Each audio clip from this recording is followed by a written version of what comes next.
नंदनाय च नंदगोप कुमाराय गोविंदाय नमो नमः। नमः शिवाय नमः शिवाय नमः शिवाय। सांपरायाधिकरणम वेदांत दर्शनम अध्याय 3 पाद 3 सूत्र संख्या 27। सूत्र है सांपराये कर्तव्याभावात् तथा ह्यन्ये। सांपराय का अर्थ होता है जब ज्ञानी साधक देह का त्याग करके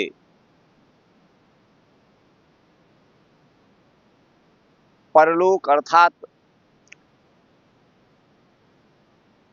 ब्रह्म का सामीप्य प्राप्त करता है, प्रकृति के बंधन से मुक्त होता है, तब कर्तव्याभावात्, यह कर्तव्याभावात् का अर्थ है उपभोग के योग्य सुख दुख का अभाव रहता है। यह कर्तव्य माने भोक्तव्य, अर्थात जिन सुख दुखों का भोग होता है, जीवात्मा देह आदि के द्वारा जिन सुख दुखों को भोगता है, वह उस समय उन सुख दुखों का अभाव रहता है। जब ज्ञानी जन अपना देह का परित्याग करके, ठीक है ना, जाता है, तब उसके लिए किसी भी प्रकार के सुख दुख का भोग उपस्थित नहीं होता, अर्थात सुख दुख से ऊपर उठ जाता है। कर्तव्य माने भोक्तव्य का अभाव होता है।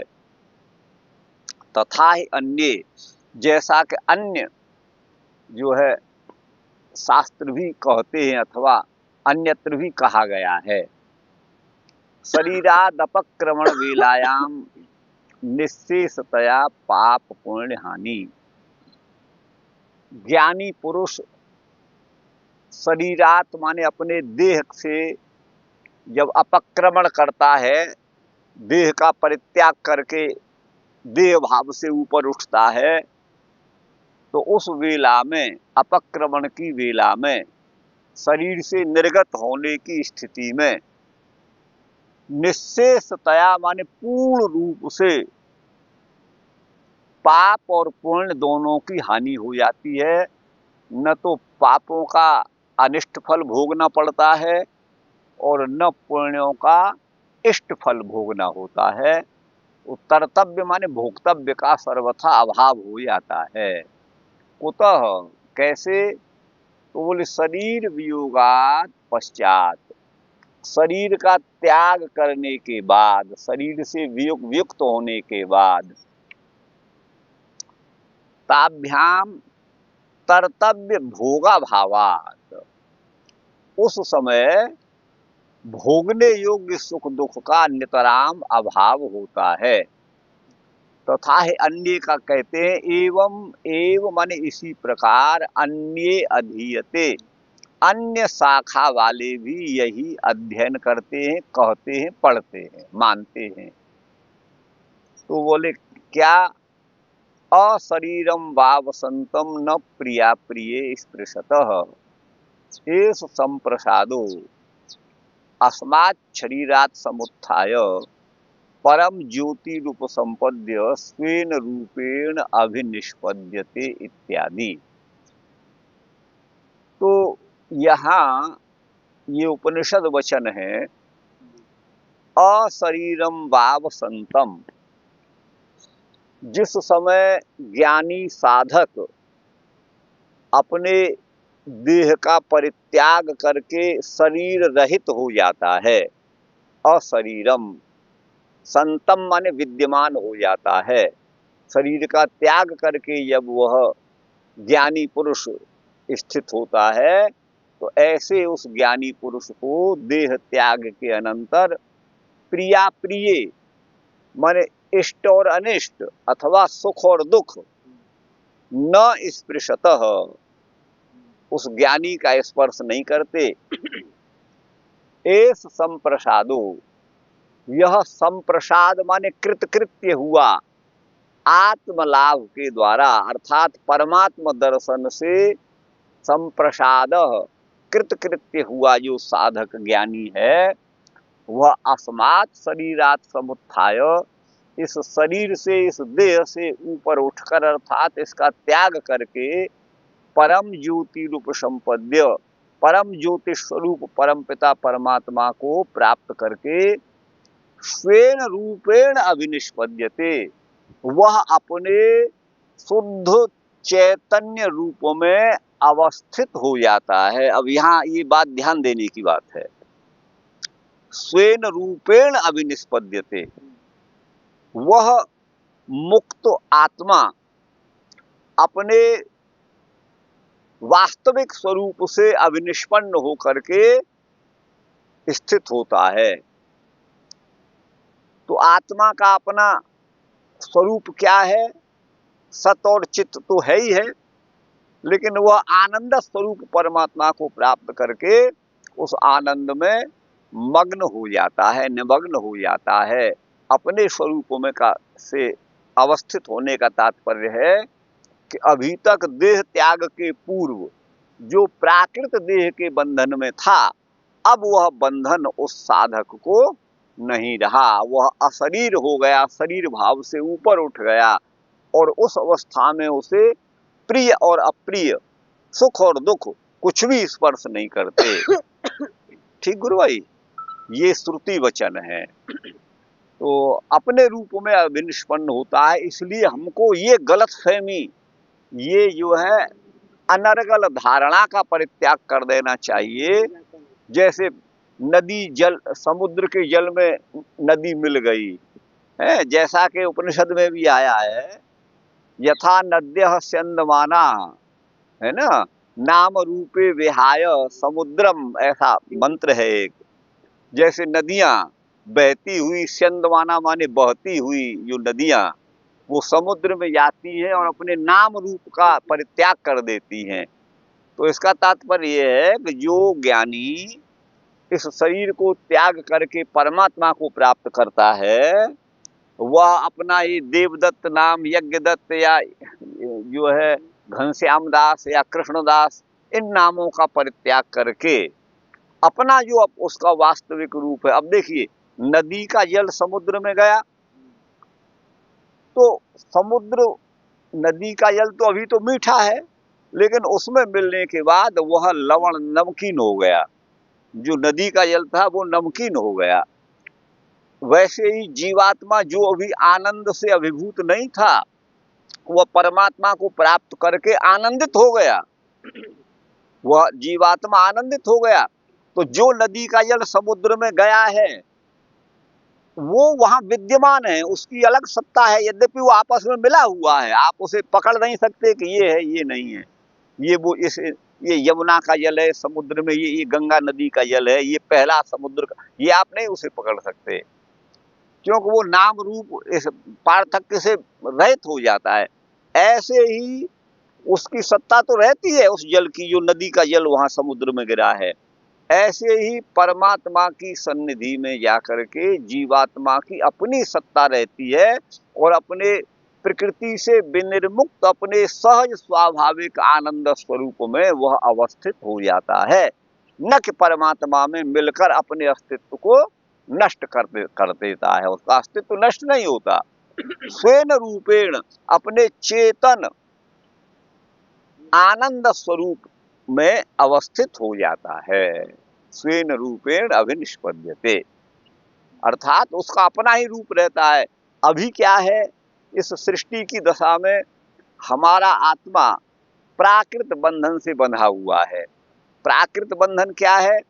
प्रकृति के द्वारा निर्मित यह जो संसार के समस्त प्राणियों का देह है वो प्राकृत है, हमारा आपका भी प्राकृत है।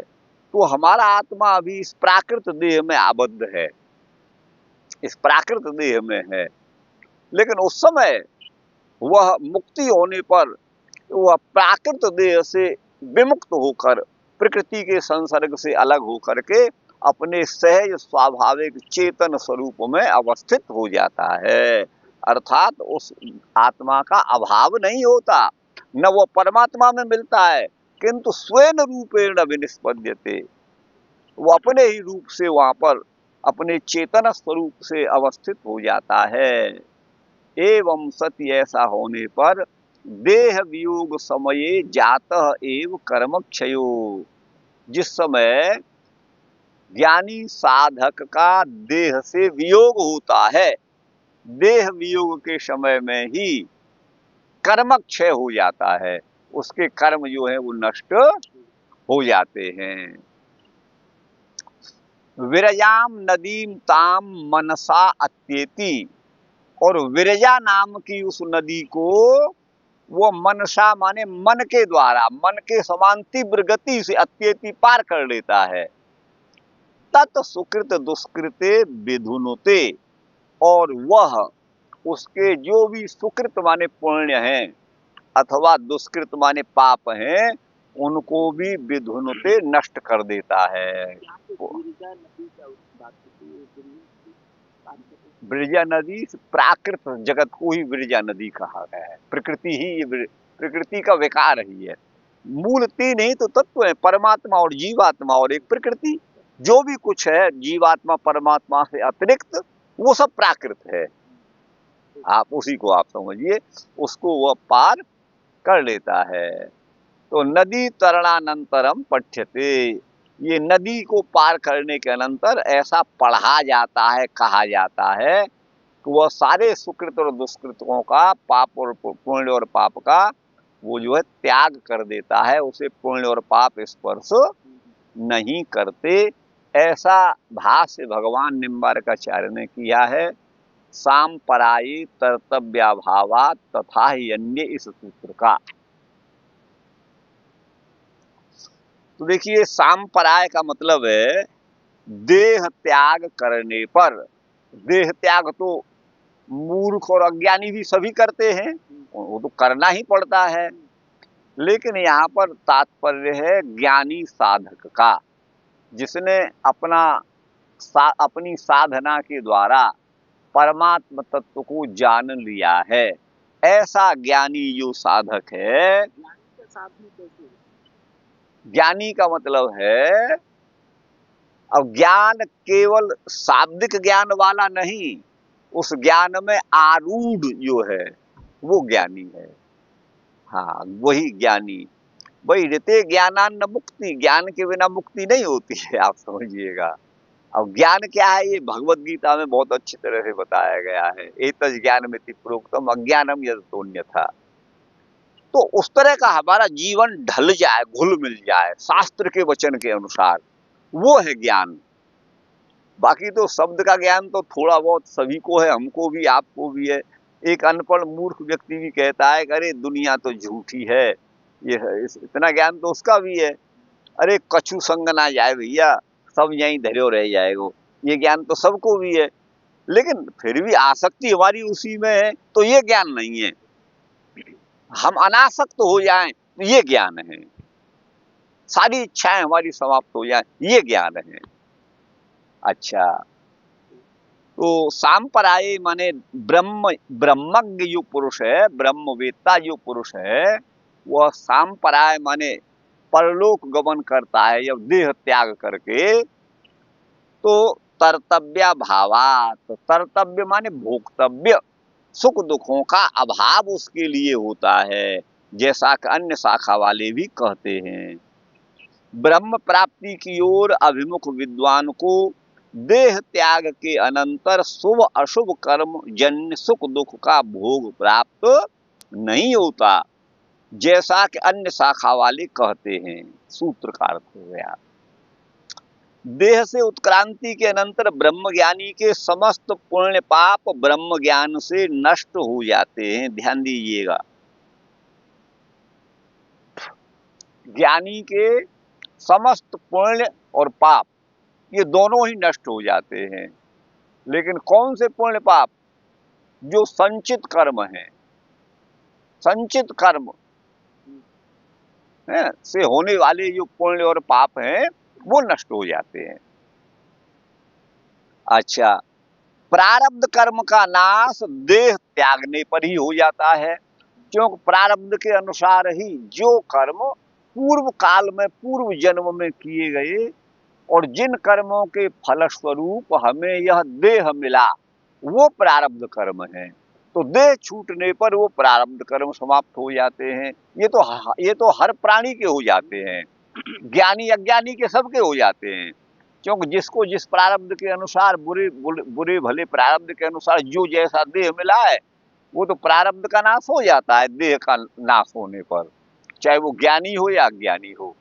लेकिन यहाँ ज्ञानी की विशेषता ये है कि जो कर्म अभी अवशिष्ट हैं पूर्व जन्म में किए गए हैं जिनका फल अभी भोगा जाना बाकी है, ऐसे संचित कर्म वो ज्ञान अग्नि से भस्म हो जाते हैं, नष्ट हो जाते हैं। और प्रारब्ध कर्मों का नाश शरीर पात होने पर हो ही जाता है, शरीर के छूटने पर उसका पात हो जाता है। अब रहे क्रियमाण, तो ज्ञानी को क्रियमाण कर्म स्पर्श ही नहीं करते, वो क्योंकि वो अनासक्त भाव से कर्म करता है। तो ये है, समस्त पुण्य पाप ब्रह्म ज्ञान से नष्ट हो जाते हैं। ये नष्ट होने वाले संचित कर्म होते हैं। प्रारब्ध कर्म का नाश देह त्यागने पर ही हो जाता है। अतः कुछ भी सुख दुख भोग का शेष नहीं रहता है। ये छांदोग्य 8:13-1 में आप देख सकते हैं। क्या लिखा है? अश्वैव रोमाणी विधूय, जो आगे आया था। जैसे अश्व अपने शरीर को कंपित कर जीर्ण रोमों का परित्याग कर देता है, तद्वत ज्ञानी के पुण्य पाप भी नष्ट हो जाते हैं। ज्ञानाग्नि सर्व कर्माणि भस्मसात कुरुते तथा भगवद गीता 4:37। ज्ञानाग्नि सर्व कर्मों को भस्म कर देती है, अतः कुछ भी भोग शेष नहीं रहता। कर्तव्य भावात, भोक्तव्य भावात, ये ज्ञानी पुरुष के लिए है। अब अगला सूत्र है छंदतः उभया विरोधा।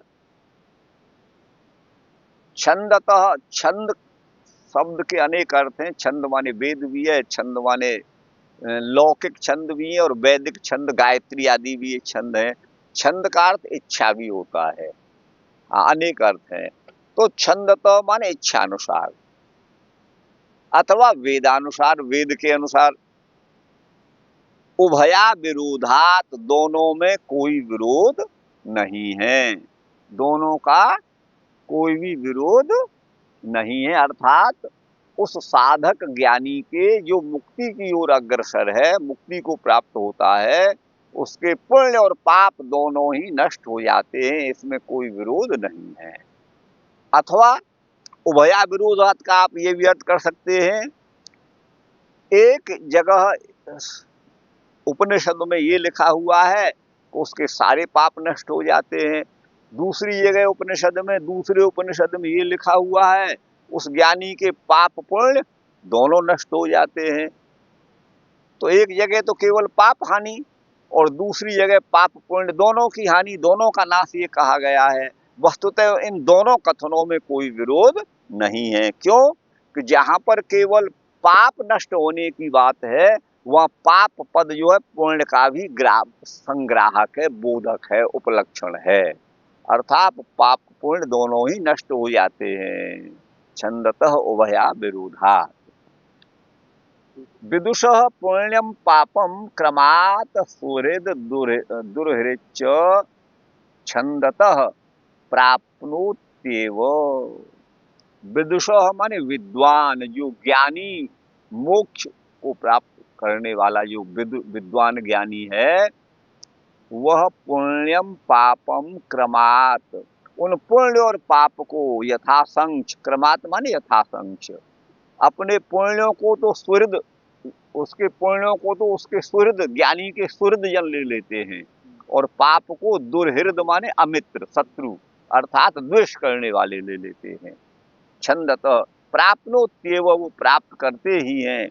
एवं उभया विरोधो भवति, दोनों में कोई भी विरोध नहीं है। उस ज्ञानी को न पुण्य भोगने पड़ते हैं, न पाप का फल भोगना पड़ता है। छंदतः इच्छानुसार, उभया विरोधा दोनों से विरोध न होने के कारण, छांदोग्य उपनिषद 8:13-1 में, गुरु भाई ध्यान दीजिएगा, जो अभी कहा था ना अश्व ब्रूवाणी, पठित पाप शब्द पाप एवं पुण्य दोनों का बोधक है। वहां छांदोग्य में 8:13-1 में लिखा है कि उसके पाप नष्ट हो जाते हैं। तो पाप का मतलब पाप के साथ पुण्य भी नष्ट हो जाते हैं। क्योंकि अगर पाप नष्ट हो गए, पुण्य शेष रहा, तब तो उसको भोगने के लिए स्वर्ग आदि लोक में जाकर देवता बनना पड़ेगा, और पुनः कर्म क्षय होने पर, क्षीण पुण्य होने पर, पुण्य क्षीण होने पर पुनः आना पड़ेगा। तो फिर तो वही आवागमन का चक्कर बना रहेगा। इसलिए वहां छांदोग्य में पाप पद पुण्य का भी बोधक है। छांदोग्य प्रवक्ता की इच्छा अनुसार दोनों के ग्रहण में कोई विरोध नहीं है। जैसे पाप कर्म मुक्ति में बाधक हैं, उसी प्रकार पुण्य भी बाधक हैं, पुण्य भी मुक्ति में बाधा डालते हैं। अतः उक्त मंत्र में पाप शब्द पाप एवं पुण्य का ज्ञापक है। मुंडकोपनिषद 3:1-3 में ब्रह्म ज्ञान से पुण्य पाप दोनों का क्षय कहा गया है। ठीक गुरु भाई।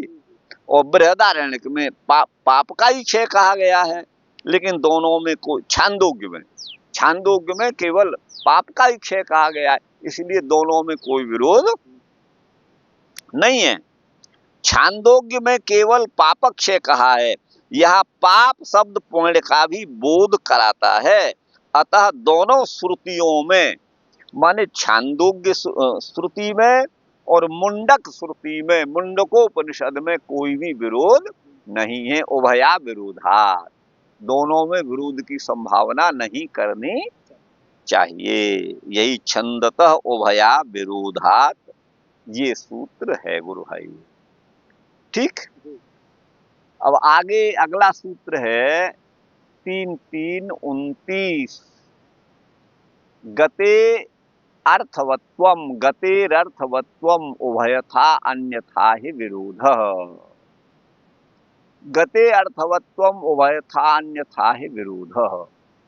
गति की अर्थवत्वम माने सार्थकता, गति की सार्थकता है, उभयता दोनों ही प्रकार से। यदि ऐसा नहीं मानोगे तो विरोध होगा। गति की सार्थकता है अर्थवत्वम, उभयता दोनों ही तरह से, ठीक है ना। अन्यथा जो है विरोध होगा। अब यहाँ अर्थात सुकृत और दुष्कृत दोनों का ही क्षय होता है, दोनों की ही निवृत्ति होती है उभयथा, हाँ मुक्ति में, ठीक है ना। अन्यथा तो फिर विरोध हो जाएगा, ये मतलब है। सुकृत दुष्कृतयो अविशेषतया निवृत्त्या। सुकृत माने पुण्यों की और दुष्कृत माने पापों की, इन दोनों की अविशेषतया माने समान रूप से, अविशेषतया माने बिना किसी विशेष के, बिना किसी भेद के, अर्थात समान रूप से निवृत्तिया निवृत्ति होती है। तभी गति की माने ब्रह्म गति की अर्थवत्व माने सार्थकता होती है। यदि पाप ही नष्ट हुए तब तो पुण्य का फल भोगने के लिए देवादि योनि में जाना पड़ेगा, तब तो वो फिर गति की सार्थकता नहीं हुई। तो गति की सार्थकता उभयता दोनों ही प्रकार से पुण्य पाप का क्षय होने पर, निवृत्ति होने पर ही होती है। गते अर्थवत्वम यदि सुकृतम अनुवर्तित तदा तत्फल भोगानंतरम आवृत्ति से। यदि पुण्य शेष हो गए, पाप का नाश हो गया ज्ञान से, पुण्य का नाश नहीं हुआ, तब तो उसको फल भोगने के लिए हमको पुनः किसी देव आदि योनि में जाना पड़ेगा, उच्च योनि में जाना पड़ेगा, है ना। तो तत्फल भोगानंतरम, उस फल, उस योनि में जाकर उसके फल का भोग करके, करने के बाद आवृत्ति स्यात्, पुनः संसार में आवृत्ति होगी। इसलिए एवं सति अनावृत्ति श्रुति विरोधो भवेत। अनावृत्ति श्रुति का विरोध होगा। अनावृत्ति श्रुति क्या है? ज्ञानी को पुनः संसार में नहीं आना पड़ता। यद गत्वा न निवर्तन्ते, जहां परम पद को प्राप्त करके पुनः निवृत्ति संभव नहीं है, पुनः संसार में नहीं लौटना पड़ता। इस अनावृत्ति का विरोध हो जाएगा। आप समझ गए ना? वही है एवं सति अनावृत्ति सुरति विरोधो भवे। तो अनावृत्ति का विरोध हो जाएगा। यदि पुण्य बचे तो उनको भोगने के लिए देवादी बनो, और कर्म उन पुण्यों के क्षय होने पर पुनः संसार में आ जाओ, तो अनावृत्ति तो नहीं हुई। आप समझ गए ना? तो अनावृत्ति का विरोध हो जाएगा। जबकि अनावृत्ति होती है, पुण्य और पाप दोनों का ही नाश होने पर अनावृत्ति होती है। अगर उनमें से एक भी बच गया, कोई सा हो, तो फिर जो है, हाँ, फिर तो अनावृत्ति नहीं है, फिर तो आवृत्ति होगी। ये है गतेरर्थवत्वम अन्यथा उभय, गतेरर्थवत्वम उभयथा अन्यथा है विरोध 3-3-29। गते माने गति की, ये गति कौन? अर्चिरादि गति, ये जो गई हैं। अच्छा, अग्निर्ज्योतिरः शुक्लः षण्मासा उत्तरायणम, ये है ना भगवत गीता में, वही यही गति है, अर्ची आदि गति। तो अर्ची आदि वही यहाँ लिखा है कि गति की अर्थवत्व माने सार्थकता, उभयथा दोनों प्रकार से, अन्यथा यदि ऐसा नहीं मानोगे तो ही माने निश्चय ही विरोध होगा। ज्ञानी के देह वियोग काल में सुकृत एवं दुष्कृत दोनों की माने पाप और पुण्य, पुण्य और पाप दोनों की निवृत्ति होती है। अर्ची आदि गति की सार्थकता तभी उपपन्न होती है, युक्त होती है। गते अर्थवत्वम, अन्यथा माने केवल दुष्कृति की, अर्थात केवल पाप की हानि आप मानोगे, ठीक है ना? तो पाप की दुष्कृति की निवृत्ति मानने पर तो तस्य सुहृद साधु कृत्याम उपयंती, उसके साधक के जो सुहृद हैं वो उसके पुण्यों को प्राप्त करते हैं, वो उसके पुण्यों को प्राप्त करते हैं। ये कथन निरर्थक हो जाएगा। अगर दोनों की हानि हो जाएगी तो फिर सज्जनों के लिए पुण्य कहाँ बचे जिनको वो ग्रहण करेंगे, ठीक है ना? हाँ, तो उस ज्ञानी के सुहृद वर्ग उसके सुकृत को ग्रहण करते हैं, इस श्रुति वचन से विरोध होगा। अतः ज्ञानी आत्मविद्ता के संचित पुण्य पाप दोनों को ही सुहृद एवं दुहृद ग्रहण करते हैं, तभी गति की सार्थकता सिद्ध होती है। यदि पाप ले लिए, पुण्य नहीं लिए, तो फिर गति कहाँ होगी? फिर तो पुनः आना पड़ेगा किसी योनि में उन कर्म फल को भोग करके, तो तभी उस गति की सार्थकता सिद्ध होती है। पुण्य शेष रहने पर तो पुनर्जन्म ग्रहण करने का प्रसंग होगा, जो कि मुक्ति में बाधक होता है। अतः पुण्य पाप दोनों की निवृत्ति होती है। तो गते अर्थवत्व उभय था का ये अर्थ हुआ गुरु भाई। आ रहा है समझ में? हाँ, मतलब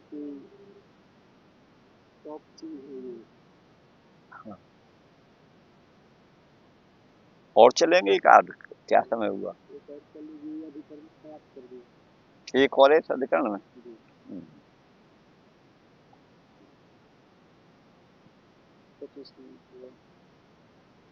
उपपन्नस्तलक्षणार्थोपलब्धेर लोकवत, कहते हैं उपपन्न माने यह युक्त भी है, उचित भी है, यह सिद्ध भी होता है।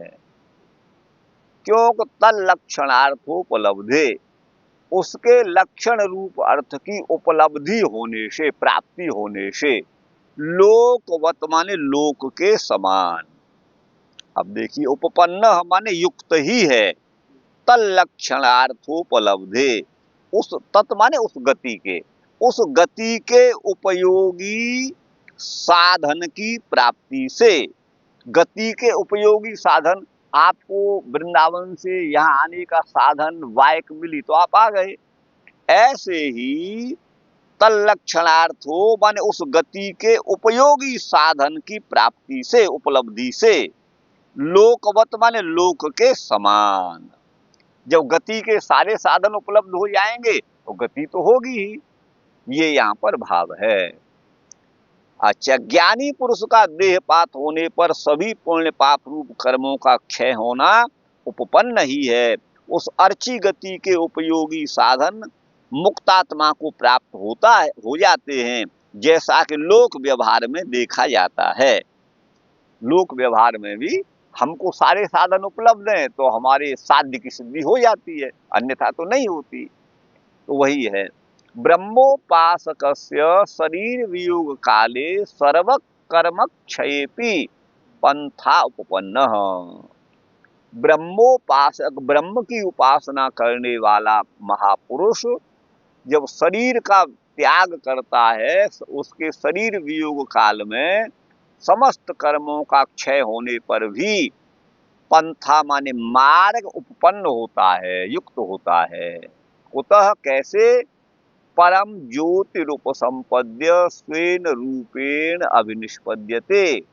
वह ज्ञानी परम ज्योति स्वरूप, परम प्रकाश स्वरूप उस परमात्मा को उपसंपद्य माने प्राप्त करके अपने स्वरूप से अभिनिष्पन्न हो जाता है, अर्थात उसका नाश नहीं होता, वो अपने स्वरूप में अवस्थित हो जाता है।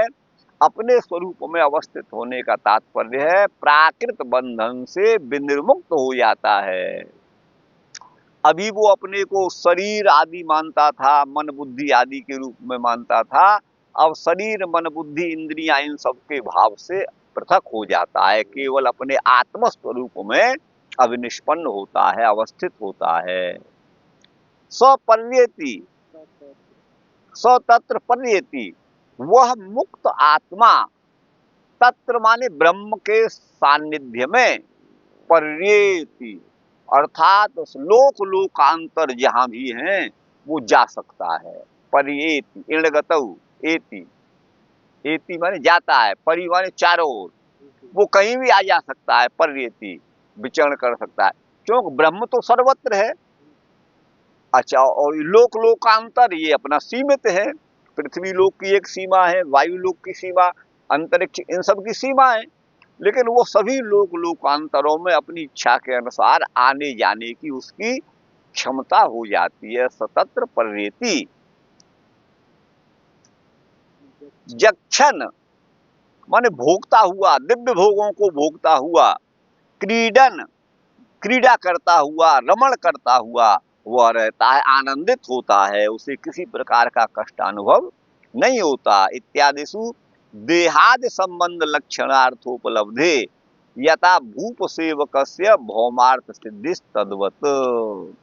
तो देह आदि संबंध लक्षणों की उपलब्धि होने से यहाँ जैसे हम लोक में देह के द्वारा ही सुख दुख का भोग करते हैं, वैसे नहीं, वैसे ही परमात्मा के सानिध्य, यहाँ उदाहरण दिया, यथा भूप सेवकस्य, कोई राजा की सेवा करने वाला बड़ा कर्मचारी है तो भौमार्थ सिद्धि, उसको भी दिव्य भोगों की प्राप्ति हो जाती है। ऐसे ही परमात्मा की सन्निधि में जाने वाले मुक्तात्मा को भी समस्त भोग उपस्थित हो जाते हैं, सभी उसकी कामनाएं पूर्ण हो जाती हैं, आनंद की प्राप्ति होती है। तद्वत माने वैसे ही मुक्त जीव को भी समझना चाहिए। तो अब यहाँ उदाहरण देखिए क्या दिया है, राजा का जो प्रधान सेवक है उसको भी समस्त भोगों की प्राप्ति होती है। राजा अलग है, सेवक अलग है, ऐसे ही ब्रह्म अलग है, मुक्त जीवात्मा अलग है, उसकी सत्ता वहां विद्यमान रहती है, उसको भी समस्त भोग सुलभ होते हैं। तद्वत स्थूल शरीर सर्व कर्म क्षयेपि, स्थूल शरीर के साथ सारे संपूर्ण कर्मों का क्षय होने पर विद्या के प्रभाव से, विद्या प्रभावात विशिष्ट स्थान गमनार्थम, विशेष विशेष स्थानों पर गमन के लिए उसका सूक्ष्म शरीर होता है। सूक्ष्म शरीर मतलब ये प्राकृत सूक्ष्म शरीर नहीं, माने अत्यंत जिसको हम देख नहीं सकते, अदृश्य वो शरीर जो रहता है। तद वियोगानंतरम युक्तम श्रुति प्रोक्तम रूपम विद्वान प्राप्त ब्रह्म भावापन्नो भवती भाव। तद वियोगानंतरम उस शरीर के वियोग के अनंतर युक्तम माने युक्त है, जैसा कि श्रुति में कहा गया है, वेद में कहा गया है। क्या?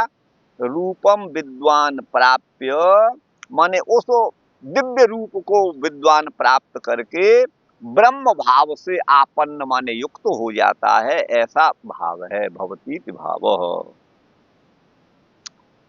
तो ये है गुरु भाई, उपपन्न माने यह युक्त ही है, तल्लक्षणार्थोपलब्धे, उस गति के उपयोगी लक्षण माने यहाँ पर साधन की उपलब्धि से, प्राप्ति से, लोकवत लोक के समान। ज्ञानी पुरुष का देहपात होने पर सभी पुण्य पाप रूप कर्मों का क्षय होना उपपन्न ही है, युक्त ही है। उस अर्ची गति के उपयोगी साधन मुक्तात्मा को प्राप्त हो जाते हैं, जैसा कि लोक व्यवहार में देखा जाता है। आगे है, मैंने लिखा है, क्षीयन्ते चास्य कर्माणि तस्मिन् दृष्टे परावरे, ब्रह्म साक्षात्कार होने पर ज्ञानी के समस्त कर्म क्षीण हो जाते हैं। यहाँ प्रश्न उपस्थित होता है कि समस्त कर्मों का क्षय होने पर सूक्ष्म शरीर का भी अभाव हो जाएगा, और उसके बिना जीवात्मा की गति कैसे संभव होगी? इस शंका का समाधान करते हुए सूत्रकार कहते हैं कि तल्लक्षणार्थोपलब्धे, क्योंकि भगवत गीता में लिखा है जिसकी मुक्ति अभी नहीं होनी है, जो संसार में आ जा रहा है, ऐसा व्यक्ति जब देह का, सांसारिक व्यक्ति देह का परित्याग करता है, तो वहां लिखा हुआ है, श्रोत्रम चक्षु स्पर्शनम च रसनं घ्राणमेव च अधिष्ठाय मनश्चायम विषयानुपसेवते उत्क्रामंतम स्थितम वापि भुंजानम वा गुणान्वितम। आगे लिखा है, गृहीत्वैतानि संज्ञाति, अर्थात इंद्रिय आदि जिसके अवयव हैं, ऐसे सूक्ष्म शरीर रूपी रथ में बैठ करके जीवात्मा स्थूल देह का त्याग करता है। तो सूक्ष्म शरीर को लेके जाता है, लेकिन ज्ञानी को ज्ञान होने पर तो उसके सूक्ष्म शरीर का भी पात हो जाएगा, अभाव हो जाएगा, कर्मों का क्षय होने पर, क्योंकि वो भी कर्मजन्य है, तो सूक्ष्म शरीर का अभाव हो जाएगा, तो उसके बिना जीवात्मा की गति कैसे होगी? ये प्रश्न है। इसका समाधान यहाँ किया। इस शंका का समाधान करते हुए सूत्रकार भगवान वादरायण कहते हैं कि तल्लक्षणार्थोपलब्धे, अर्थात उस गति विषयक लक्षण माने साधन ब्रह्म साक्षात्कार होने पर उपलब्ध हो जाते हैं। गति विषयक साधन उपलब्ध, दिव्य शक्ति उसे प्राप्त हो जाती है, जैसा कि श्रुति कहती है। क्या? सस्वराड भवती, वह स्वराड, वह स्वयं बादशाह बन जाता है, स्वयं राजा बन जाता है। तस्य सर्वेषु लोकेषु कामचारो भवती, सभी लोकों में उसका यथेष्ट गमन संभव होता है, अर्थात प्रकृति बंधन से मुक्त आत्मा स्वतंत्र हो जाता है, सभी लोकों में उसकी इच्छा अनुसार गति होती है। जैसे राज सेवक राजा के अनुग्रह से समस्त भोगों को प्राप्त करता है, उसी प्रकार परमात्मा के अनुग्रह से जीव की सर्वत्र गति संभव होती है। यह लौकिक दृष्टांत देकर इसको समझाया गया है, लोकवत। ठीक गुरु भाई, आया आनंद आपको?